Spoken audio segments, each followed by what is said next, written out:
Ngara numida weram phongkiba kangleipaki mairagi pause dagi maru oiba pau khara khangatjaraga miyamda khudo tamjige. Indian Air Force na Pakistan amadi Pakistan occupied Kashmir da leiba terrorist camp mapalda landaduna terrorist marfu hena haikre. Paragam terrorist attack ki matungdagi India amadi Pakistan anigi marakta ungkhanaba tholokpadagi achauba lanchau ama tholokpa yabagi thajaba leire. April kunganithoida paragam tele attack ta terrorist na misam kungataru hatkhi amade kaya ama soankibagi laman khumba oina India nangarang ayupung tara taba matamda chathakhiba haukiba operation sindirugi saruk ama oina ngasi ayupung ama makharom taba matamda Pakistan occupied Kashmir POK ki tunga ba maphamda leiba terrorist camp sing the Indian Armed Forces na chathakhiba strike ta yamdrabada terrorist marfu leikhidre haire Pawasin hai oirakliba phibam asi leba ani ki marakta langi maichu bahawrabani haina malemge leba kayana phongdoknarakre India ki senior official singna phongdorakibada Pakistan occupied Kashmir ki terrorist sing leba mapham singda achauba strike ani hana chathaki maduda terrorist office Jaish-e Muhammad JEM ki stronghold oiriba Bawahalpur amade Modikela da chathakhiba strike aduda terrorist kunga mangadagi kunthra fawba hatki lashki e toiba LED amadi Hizbul Mujahideen gi terrorist sing leiba mafam singdasu strike chathaki maduda puna yamdrabada terrorist marfu hena hatkre haiba intelligence singdagi pau phangle haina India ki maikidagi haire pawasin hai Jaish-e Muhammad ke tehla kalan ge sarjal da leiba kem Kotali ge Markas Abbas amadi Muzaffarabad ke Sawawai nalada leiba camp sing thugai ki bagalonyana last ki uitoiba ki camp amade Kotali ki maska Rahel Saida leiba Hizbul Mujahideen ki training center su thugai khre haire Pakistan ki maikidagi de India na chatharakhiba attack aduda angang yauna micham mapa leikhidaba galonyana kaya ama aso apanang le hani report tawri Pakistan military ki spokesperson Rosda phongdorakhibagi matung inade India na mafam ahumda misa kapsilaktuna attack chatharakhi maduda Pakistan na khud hanbada India gi air strike manga kapthaduna ama ata thonki India na chatharakhiba thong adu pangdaba amade narola chathaba thong ne madugi damak sojina laman khumgani mafam amagi matamde India masana lepchagadabani haina phongdokhre India gi maikidagi attack adu Pakistan gi military da chathakiba natte terrorist singi mathakta chathakiba attack ne haina phongdorakle oirakliba phibam asigi madam oiraga leba animakta langi chesing thorang lokhotpa hongnakibaga lonyana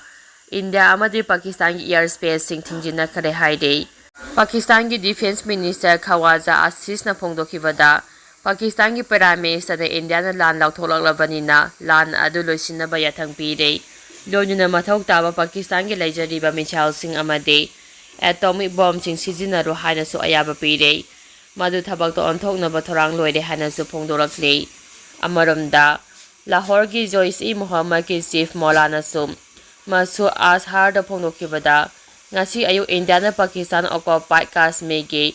Bahawalpur da leiba headquarter da chatharakhiba missile attack aduda mahaki imung manunggi miyoi tara amade yamna naknaba miyoi mari leikhidre haina phongdokhi makha tarakpa pauda MLA sing amato oina punsinuna anawba lenga ama semnaba luchingba ama khanbagi mahuta tonga na kem tawbagi khongjang changsimba hongnakhre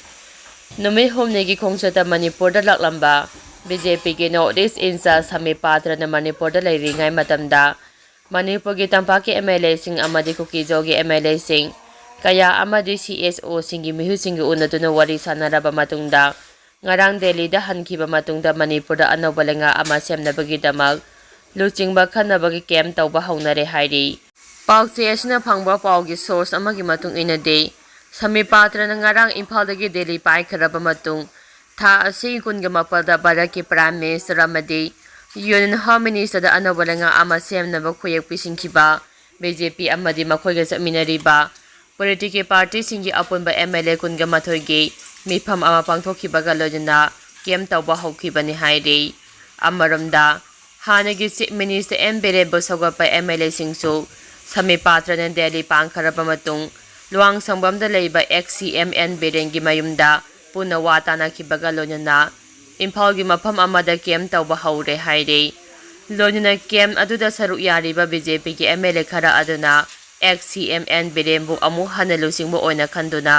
अनोबा लेंगा आमा सेमलकपा मतमदा chief minister ओइहनबगी थौरांग कया पाइखले हाइरे पाउगी source असिना मखा तारिबदि अनोबा लेंगा आमा सेमनबगी मतंगदा एमएलए सिंग केम तौनरिबा असिदा स्पीकर TH सजब्रता बुलुसिंगबु ओइना पोथोंनिंगबा एमएलए की मसिंगने हेना यामबगुम तौरे लोनिना एमएलए कुनगा माथोइना TH सजब्रता बुसौगतुना हानदगी हौना लेरक्लिबा असिदा अनोबा एमएलए कया अमसु संगसिलकपा याबगी ओइथोकपा यामना नकना लेरे हाइरे पावसिन हाई प्रेसिडेंट रूल चलादुना थमलेबा स्टेट असिदा अथुबा मतमगी मनुंगदा सेंट्रल लेंगाकी माइकेदगी लुचिंगबा अमा खंदुना लेंगाक सेमनबा थौरांग पाइखलक्तरबदि लमदम अचुकी मियामगी अपामगी मतुंग इन लेंगाक सेमनबा मणिपुरी गवर्नर हाजरगनी हाइना प्राइम मिनिस्टर अमदी यूनियन होम मिनिस्टर दा अइबे चेरो पिसिंखिबा अदुदा यावखिबा एमएलए कुनगे माथोइना लौखिबा फिरेप अदु अमोक हेना सेक्शन हंदुना अनोबा लेंगा अमा सेमगे हाइदुना गवर्नर दा चे पिसिनबा याबगी थाजबसु यामना नकना लेरे हाइगे नकल अमरमदा हौजी इंडिया अमदी पाकिस्तान अनी की मरक्ता मुक्नबगी चांग वांखलक्तुना खुथोकनबा हौरक्लिबा असिना मरम ओइरगा सेंट्रल लेंगाकी माइकेदगी मणिपुर अनोबा लेंगाक सेमबगी वाफम ओइरगा सेंट्रल की माइकेदगी अथुबा मतमगी मनुंगदा अनोबा सरकार सेमनबा खुद थरकपा तौरोय हाइनसु राजनीति नैनबा मियोइसिंगना फोंदोरक्ली मखा तरकपा पाउदा इंडियन एयर फोर्स ना पाकिस्तान अमदी POK दा एयर स्ट्राइक चथबदा टेररिस्ट हुमद्रा हेन हाटखरे पाकिस्तान LOC दा नोंमै कापसिनदुना खुद हलकपदा मिजम तरागा मंगा सिरे मखा तरकपा पाउदा पाकिस्तान मिलिटरी सिंगदा अपाम्बा मतमदा खुद हन्नबा अयाबा पीखरे इंडियन आर्म फोर्स सिंगना टेररिस्ट सिंगी लेफम मपलदा मिसाल कापसिनदुना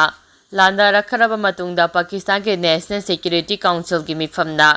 पाकिस्तान मिलिटरी ना मतम अमदा हेक्ता अपाम्बा मफम अमसुंग अपाम्बा मौंगदा इंडिया दा खुद हन्ननबा अयाबा पीखरे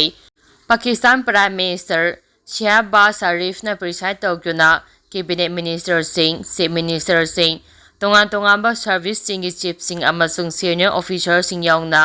ओइरिबा फिबम अदु खननबा पांगथोखिबा लेबा अदुगे नेशनल सिक्योरिटी काउंसिल की मिफमना लेबा अदुगे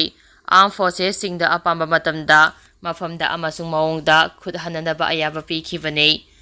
पाकिस्तान नेशनल सिक्योरिटी काउंसिल के स्टेटमेंट अमन हाई UN चार्टर के आर्टिकल 51 की मतुंग इन्ना पाकिस्तान मसा ngakthokchanaba apamba matamda mafamda amasung maongda madu khalaga Indian strike aduda laikhidraba Pakistan gi miyam gi laman khumba oina khud hanba gi right lai hiramasiga mari lenina Pakistan gi armed forces singbu mathau taba action lokhatpada ayaba pikre haidi makhatara pa paugda Pakistan da Indian missile kapsinduna miyoi kungataru harkhre Pakistan ki mafam punamakta red alert laothokhre missile gi pakhum chap chana pigani haikre